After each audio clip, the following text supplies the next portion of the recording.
So we're here with WWE superstars Rhea Ripley, Dominik Mysterio. Welcome to Perth. Thank you. 10 years ago, you were performing at the Coburn Youth Centre. Mm-hmm. It's a long time ago that you were in Perth and a big difference to what you're doing now. Yeah, it's a massive change. It's wild to think that was 10 years ago, to be completely honest. It's been a wild journey though, and I'm glad to be back. I'm glad that we get to have Elimination Chamber here and I get to wrestle in front of everyone here in Australia again, so I'm super stoked. What are your memories of Coburn? I remember being very new. I remember not really knowing what I was doing and just being happy to be there, and the crowd got behind me, which I was very thankful for because I was very nervous. Would have been in front of what, 100 people? 150 yeah, I think people? there was like maybe 100 people there. It wasn't many, but they were definitely loud and rowdy, getting some drinks in them and having a party. So what I don't understand about anything is, like, you're the WWE champion now from Australia. Yeah. There was no pathway in this country for so long. There was no chance of being spotted. NXT didn't really exist at the time.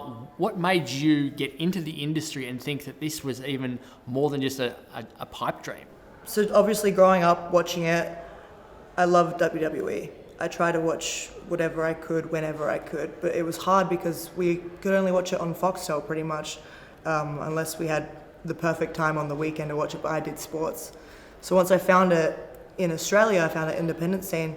Obviously I tried out, and knowing that there wasn't really any Australians in the WWE, it was a goal to get there. But I remember at my tryout, my coach legit sat us all down at the end of the tryout, and he was like, so what's everyone's goal here in wrestling? And legit everyone at the tryout was just like, I want to go to WWE. I want to be a WWE superstar. And at the end of it, he's like, I don't want to crush anyone's dreams, but it's probably not going to happen. So you just have to enjoy doing this here in Australia and just make it your craft, but also think about what you want to do as a profession, because it's probably not going to happen. They don't really come to Australia and look at us. So obviously, like, I had that in the back of my mind, but I'm a very stubborn individual.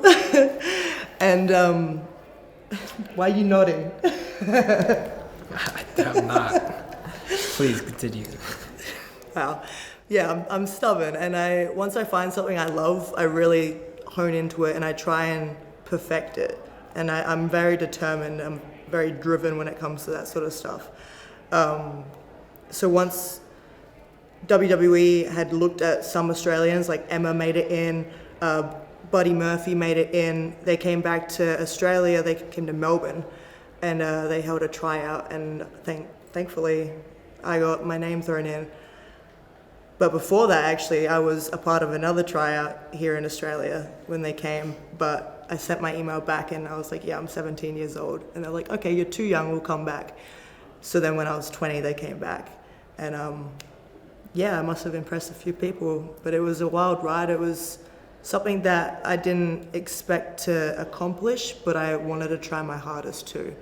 So I'm thankful that I had people like Emma, like Buddy Murphy, pave the way for Australians and get us in that door and show them that we're all working hard down here and we can go just as hard as the people there in the USA. So doors are still opening and Australians are still getting looked at, but I'm very happy to see how much the independent scene here in Australia has grown and how many Aussies are actually a part of the WWE now. It's amazing. It's very special.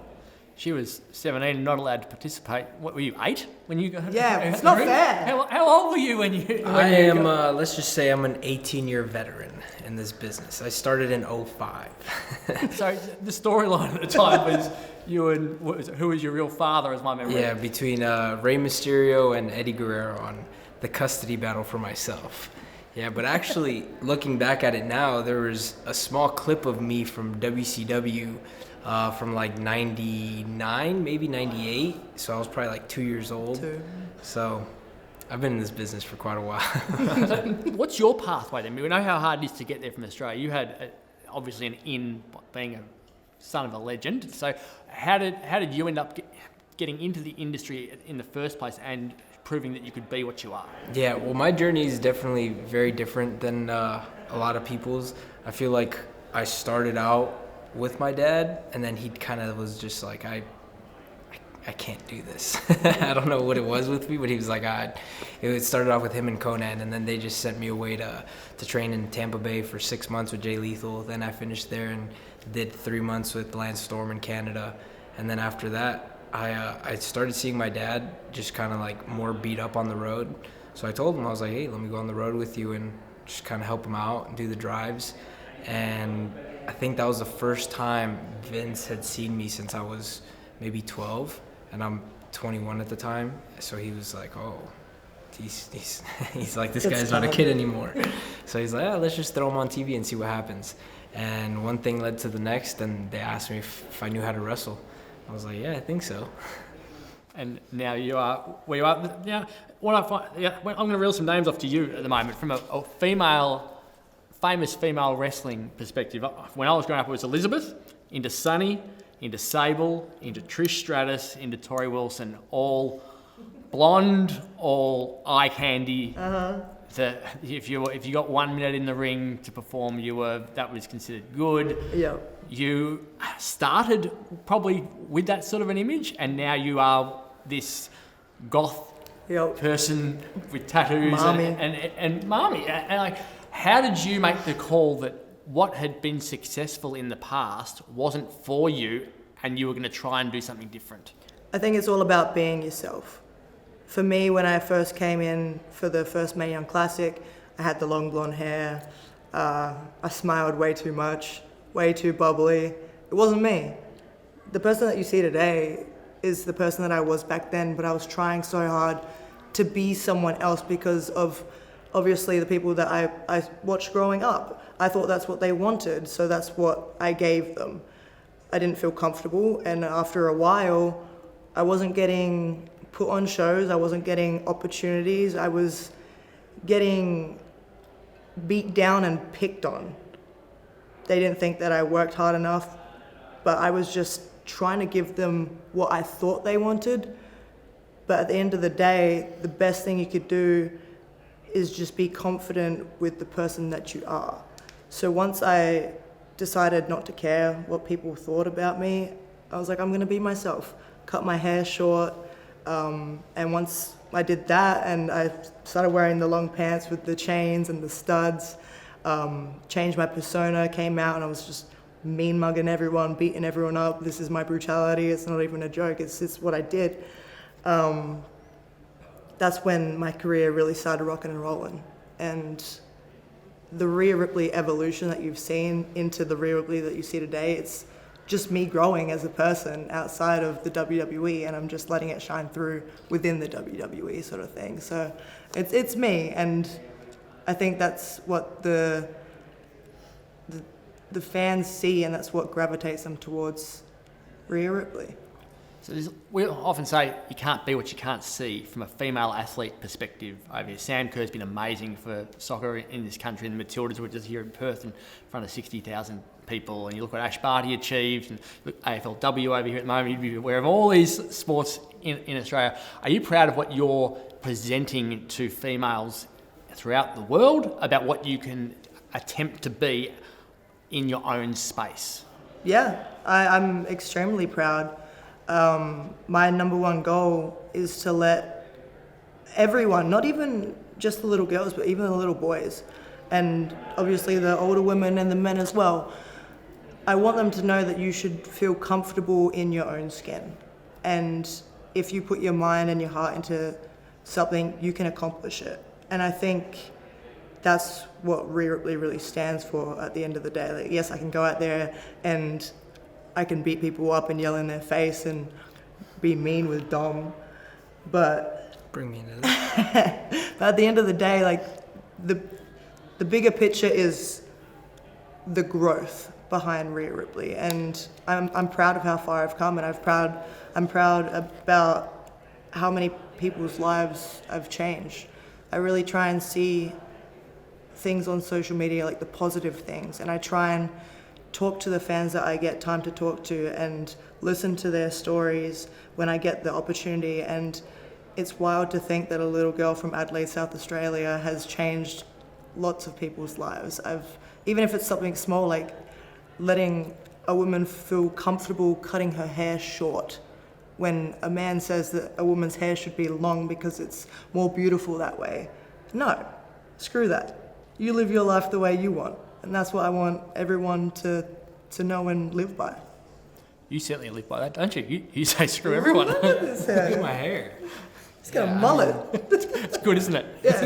It's a great mullet. Amazing. When did the mullet idea? Lots of blokes have long hair in the WWE, but that's just a genuine mullet. Yeah, I appreciate that. Thank you. I don't know. I guess the idea kind of came about from watching, of course, the late great Eddie Guerrero. I approached my deadbeat dad about it a couple years back, and I told him, I was like, hey, what would you think if I started growing out a mullet?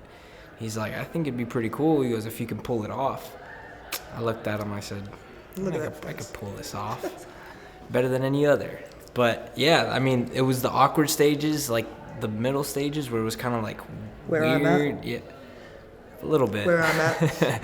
But once it gets flowy, I mean, yeah, I'm very proud of this mullet. Actually, Undertaker complimented my mullet, so that's how I know it's a good mullet. It's a good mullet, if I know. Yeah. So when you were coming through and having to make key decisions about your career, like being the son of Ray, and from the whole Lucha Libre sort of scenario where everyone was wearing a mask and stuff, the mullet wouldn't work with a mask, absolutely, but you had to make a call on, do I wear a mask, don't I wear a mask? Why did you choose to be this rather than hiding your face away and doing the traditional thing? Well, originally I wanted to wear a mask. I wanted to do the whole lucha traditional thing, but it all came so fast, especially with my debut match with Seth, and then everything going. And plus, I'm way too good looking. There it is. You know, a lot of luchadors wear masks because, I mean, they're not good looking dudes. I mean, there's a vignette that Eddie Guerrero does back in WCW where someone stole his wallet and he lines up every luchador in WCW and he makes everyone take off their mask. And he's literally, his facial reactions to all these guys he's scared because all these guys are hideous. And my dad included, and Dragon Lee. But so that's a big reason why I don't wear a mask, because I feel like I'm just the hair and I'm good looking and it takes away from it all, you know? I actually hated the when your dad was unmasked in WCW. I didn't like the storyline. I didn't think it worked or anything like that. But at the same time, I reckon that it's hard to live up to him and all the other luchas out there. That there's only one or two, I reckon, that can wear a mask and pull it off properly and build themselves a status or something like that. Would that be?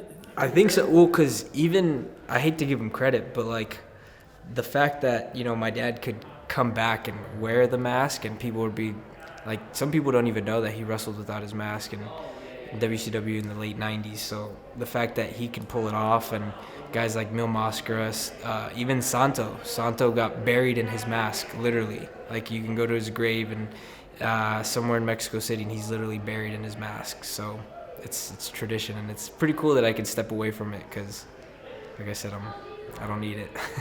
We'll go back to the Royal Rumble. Yeah. So you're in the ring for an hour and 2 minutes on live TV. So for people who may not be aware, 30 entrants in the Royal Rumble, 90-second intervals. They come in over the top rope. You get eliminated, feet touch the floor. The spot was that you have to hang from the top rope for the final moments. Very last thing. Yep. You've been in there for an hour and 2 minutes. You're hanging for 12 seconds, both hands on the rope. If you lose your strength and touch the floor, you've ruined the entire night. Yep. And then you have to pull yourself up with your feet over the top of your head to flip someone over the top. It's an extraordinary show of arm strength, core stability, all that sort of stuff. Like, how prepared do you have to be for that from an endurance perspective, from a core stability, from just overall strength to be able to do that? Man, I guess you just have to stay ready. I'm in the gym every single day. I barely have a rest day. Sometimes I'll take one day, but I feel so guilty I make myself go to the gym. But when it came to that part in the Royal Rumble, I was nervous. Obviously, like I'd been in there for an hour and 2 minutes. It was a long time. My hands were sweaty. Everything was sweaty. I couldn't even wipe it on anything. My gear was wet. So I really had to just like hope that I didn't fall, especially with lifting my legs up and flipping Liv Morgan off the apron. It was adrenaline, I want to say. Thank goodness for adrenaline because it definitely helped me through that part. But yeah, I don't know. I guess I'm just always trying to stay prepared, but obviously anything could happen, and thank goodness I ended up winning. Then you get the iconic moment of pointing to the WrestleMania sign, and then you go to WrestleMania in front of 60-odd thousand people at SoFi Stadium, and you win that belt. Can we have a look at the belt? Hold that up for the camera. It's Beautiful, isn't it? It's very. It's got your name on. It's got your name on the side.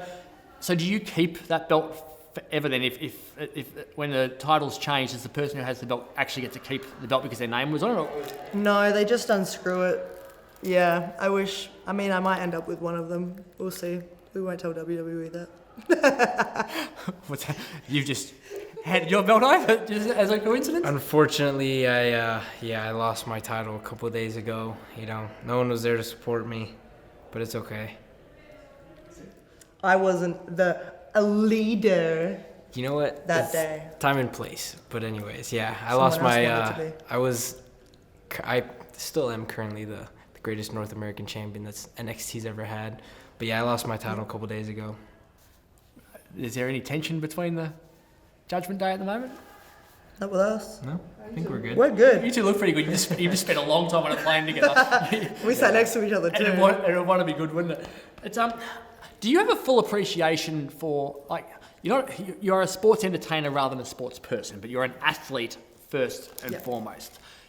Where you sit in the pecking order of popularity within this country, from a social media perspective and stuff, is off the charts compared to other traditional athletes. Like Sam Kerr and Ash Barty combined don't have as many social media followers as you.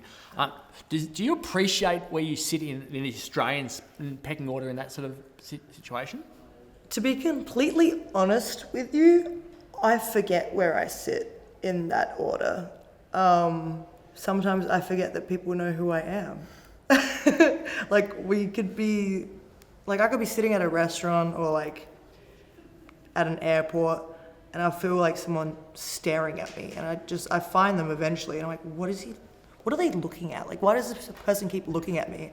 And then 10 minutes later, they'll be like, oh my God, Rhea, can I please get a photo? I'm like, right. People know who I am. That's what it is. So for me, I don't know. It's very strange. It's really cool to be in that spot and have all these eyes on me and be popular per se. But me being me, I never wanted that side of everything. Like I didn't. That's not why I do what I do. So I forget all the time that people know who I am.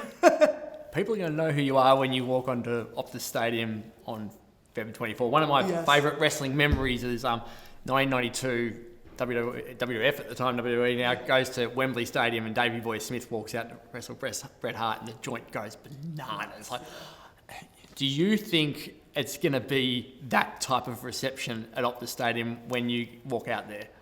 I want to say yeah. I'm very excited to hear exactly how loud everyone can be in that stadium.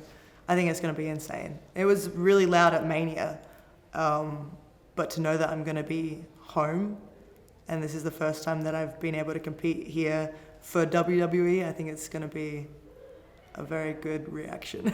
I'm excited. What do you think it'll be like? It's very rare that anyone gets to perform in front of 60,000 people. WrestleMania is one of the big events where you do get to, but there's not too many others where you get to go out in front of those sorts of numbers. 100%. I mean, it's just going to be crazy. I know my first WrestleMania in Dallas, the experience was crazy, and then a couple months later, we were in San Diego, and that's my hometown. And I always said the reception in San Diego was just, it felt the same as it was in Mania. So I can't even imagine for her how it's going to feel when she comes home to a reception like that. It's gonna be crazy. Your workload is quite remarkable compared, as I said, traditional athletes might perform once a week. You've wrestled 102 times this calendar year. Your last week and a bit is December 1 in New York, December 2 and 3 in Maine, which says it's a 2-hour flight away. December 4, you're back in New York. December 8, you're in Rhode Island, which is 4 hours from New York. December 9, you're in Connecticut, which is a 2-hour drive. December 11, you're in Cleveland, which is a 2-hour flight. It's December 14, and you're in Perth. You've lost an entire day coming here. And Raw's in Iowa on December 18. I'm assuming that given that you were annoyed that others weren't there to support you when you lost your title the other day, that you will be in Iowa given the Judgment Day of wrestling in a tag team title match. Yeah, just listening to you read that back sounds insane. Yeah, I'm just blessed, man. I'm very blessed to be in this position that I'm in. I'm having a lot of fun, and no complaints here, you know? I'm in Australia with Mami. I've never been here before, so the fact that I get to travel the world and do all these crazy, exciting things is definitely a lot of fun. How do you recover? Recovery is such an important part. And people, what you're landing on and sometimes when you're not landing appropriately or anything like that, you can hurt yourself quite badly, and you've got to go the next day or the day after. What's your recovery process when you're on a plane or in a car for a couple of hours? We're both not very good at that side of it. I recover on planes. Yeah, I don't really recover at all. It's hard because being on the road all the time, you're driving through the night after the show, but then you have the adrenaline from being out on the show. So then by the time you get to the hotel, you can't sleep. I guess we just have to take the plane rides really to rest the most. But obviously being a plane ride, it isn't going to be the best. But I try and stay on top of the boys with recovery. Make sure you ice your knees. Look after yourself. Yeah, she does. And it feels like you're in for an even bigger push than what your 102 wrestling events for the year. You got CM Punk on Boxing Day. Yeah, it feels like you're really your star is gonna shine even more over the coming months. Well, I hope so.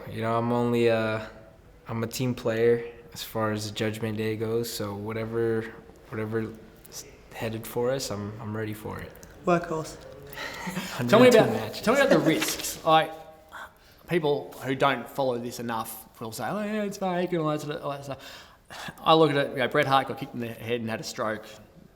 Darren Drozdov got paralysed in the ring. Mick Foley's body is horrid. Hulk Hogan's walking around with a cane and having 15 or 16 back surgeries, and Charlotte Flair falls off the top rope the other day and looks like she's done her knee or was lucky not to break a neck. It's a dangerous industry that you're in. Yeah. How taxing is it on your body? How much do you worry about the one moment where something goes wrong? It's very taxing.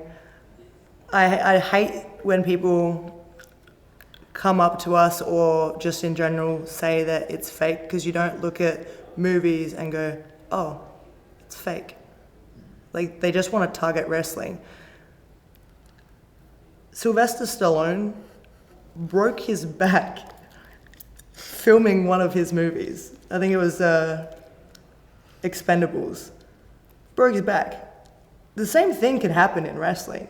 It's very unpredictable. They were doing wrestling moves at that point. They were in a fight scene. I think it was him and Stone Cold. Wrestling is very taxing, and we put our bodies on the line each and every time we step through those ropes. But at the same time, we're trained professionals. We know what we're doing, and even when things don't go right, we know the procedures to either fix it or look after the person that we're in the ring with, or look after ourselves. Looking after ourselves outside of the ring definitely helps when it comes to being in the ring as well. And I know that a lot of us need to get a bit better at that. But she's looking at you. Yeah. It's me too though. But when we're in the ring, our number one goal is to make sure everyone's safe at the end of the day. And you might get a little bump and bruise every now and then. That's just part of the game. But we're not going out there maliciously trying to hurt each other. But yeah, it's definitely not fake at all. I would love to see someone that says it's fake step into that ring and throw themselves at the ground as hard as they can. Or just you throw them. I'm welcoming them. Like, Yeah, it's I want to see you stand up after that. It's a crazy sport you're all in. Like, you're often compared to Chyna.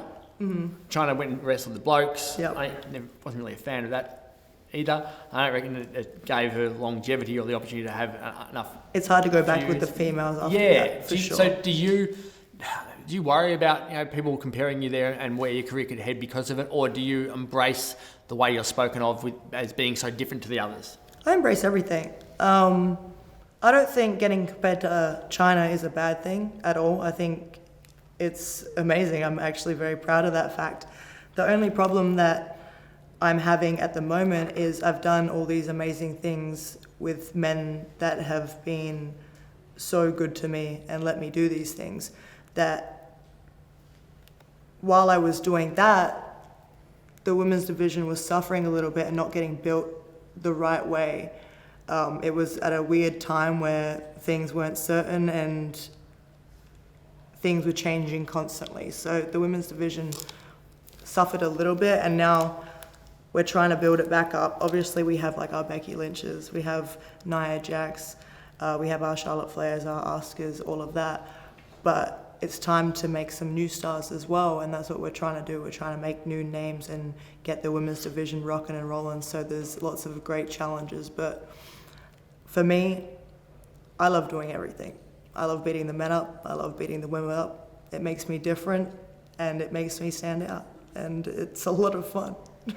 You see me hit some guys. You're starting to yawn. You're looking tired because it is late. Tell me, Optus Stadium is a really cool place, but it's AFL footballers there. The AFL is our football code, and it has scheduled a game of football between our two local teams. Biggest sort of teams you can have, your version of the showdown in South Australia between West Coast and Fremantle on the same night as the Elimination Chamber. Harley Reid, our number one draft pick, will be playing for the first time for West Coast. What's your thoughts on West Coast Fremantle playing at the same time as you're in the Elimination Chamber and Harley Reid is being exposed? It feels like football is taking you on. Who's this kid? What's his name? Harley Reid. Harley Reid? Who'd he ever beat? Not AJ Styles. Nope. I beat AJ Styles. Yes, he did. What, was he the number what pick? Number one pick. Oh, that's unfortunate. See, I didn't even get picked because I was already there. See, that's crazy. This kid, can this kid even read? What's his name? Harry Reid? Whatever. At the same time as the Elimination Chamber? Well, it's not going to matter because if Mami's on the show, nobody's going to be reading Harley Reid or watching this kid. What, Reid? Harley Reid. Harley Reid. They're not going to watch him play footy. Yeah. They're going to be I watching I bet you he doesn't even have a mullet like mine. I bet you he doesn't even have a mullet. I don't know. To be honest, I don't know who this kid is. Neither do I. So- Doesn't matter. Like I said, who do you ever beat? Well, we're looking forward to seeing you in the Elimination Chamber. Thank you so much for your time. So glad to see you in Australia. So glad to see you in Perth. We look forward to having you back in February. Thanks, mate. Thanks.